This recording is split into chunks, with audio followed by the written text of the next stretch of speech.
Hey guys, in this tutorial I'm going to show you how to add color to an old black and white photo.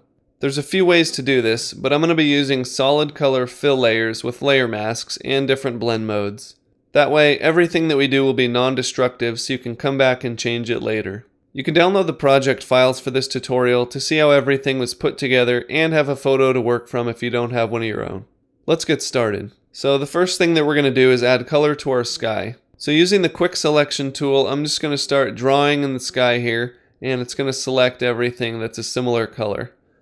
And you'll need to zoom in, and holding Alt, you'll need to take out some of these areas that you don't want selected.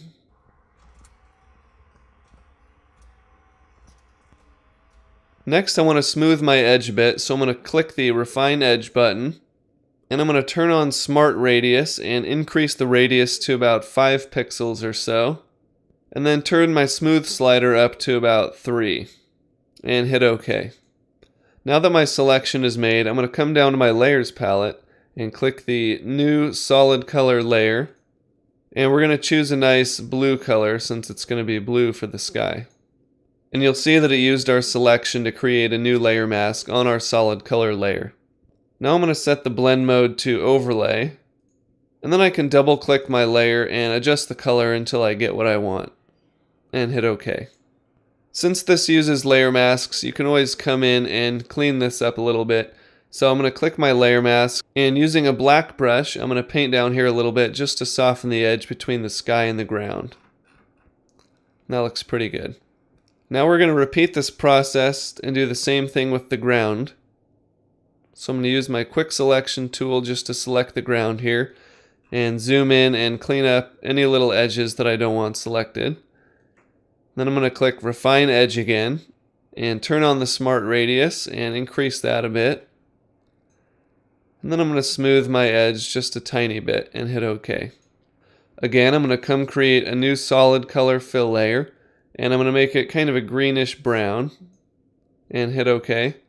And then I'm going to set that blend mode to overlay as well and go back in and adjust my color until I get something that's a little more realistic. Next, we're going to select his jacket and hat, so I'm going to click the background layer again, and using my quick selection tool, I'm going to paint all over his jacket and the hat. And like usual, you'll have to zoom in and fix some of the areas that you don't want selected.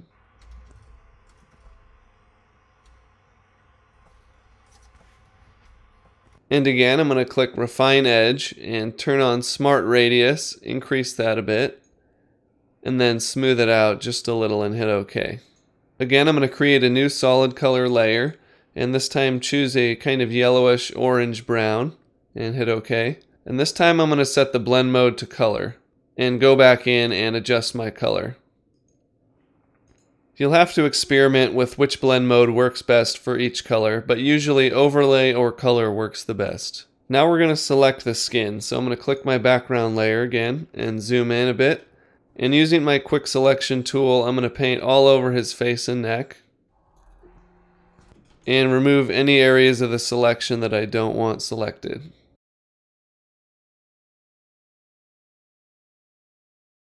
Again, I'm going to come click Refine Edge and turn on Smart Radius and increase that a bit, maybe a little more than usual because the hair. And then I'm going to smooth it out just a little bit and hit OK. Now I'll need to remove his eyes from this selection, so what I'm going to do is zoom in and I'm going to press Q to turn on Quick Mask mode, and what that lets me do is use the brush tool to paint in my selection.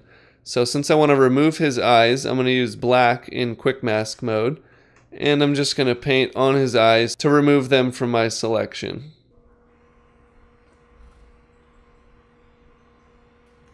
Now when I'm done, if I press Q again, you'll see that they've been removed from my selection. So I'm going to create a new solid color layer again, and I'm going to choose kind of a peach skin tone color. Then I'm going to set the blend mode for this layer to color. And skin tones are pretty tricky to get right, so you'll usually have to go in and adjust the color a few times till you get something that you're happy with. Next, I'm going to add some color to his eyes, and rather than use the quick selection tool, I'm going to do it manually just because they're round and it's pretty easy to do. So I'm going to create a new solid color layer, and I'm going to set it to blue because I want to give him blue eyes. And then I'm going to click the layer mask and press Ctrl I to invert it so I hide all of that blue that I just created. And then using my brush tool and the color white, I'm going to paint just on the irises of his eyes. Now I'm going to set the blend mode to color, and I'm going to decrease the saturation of the blue that I had selected. Lastly, we're going to add some color to his hair. So again, I'm going to click the background layer, and using my quick selection tool, I'm going to select all the hair and deselect any areas that I don't want selected. Now I'm going to click Refine Edge, and if I move this, you'll see that the hair has kind of extra selections around it in the sky. So if I turn on Smart Radius and increase that, you'll see that it starts to soften the edges and remove some of those sky areas. And with Refine Edge still open, I can actually use this brush tool and paint on areas where I want Refine Edge to do a little more work. So usually this helps you select hair a little better. And then I'm going to smooth it out just a little bit and hit OK. Again, I'm going to create a new solid color layer and choose a dark brown color. And I'm going to set this to overlay. And I'm going to zoom out and adjust that color just a little bit, maybe make it a little brighter. Now you can go back and adjust the blend mode for any of the colors or the colors themselves, and clean up any of these masks in areas that you might have missed the first time around. The more time you spend on all the little details, the better it's going to look. And if we were going to finish this particular image, I'd keep going and colorize things like the buttons and the metal on his shirt and maybe this insignia on the side of his sleeve. The project files for this tutorial have a little more accurate colors, but I hope this video shows you just how easy it is to add color to any photo. I'm John Shaver for Photoshop Video Academy. Thanks for watching. I'll see you next time.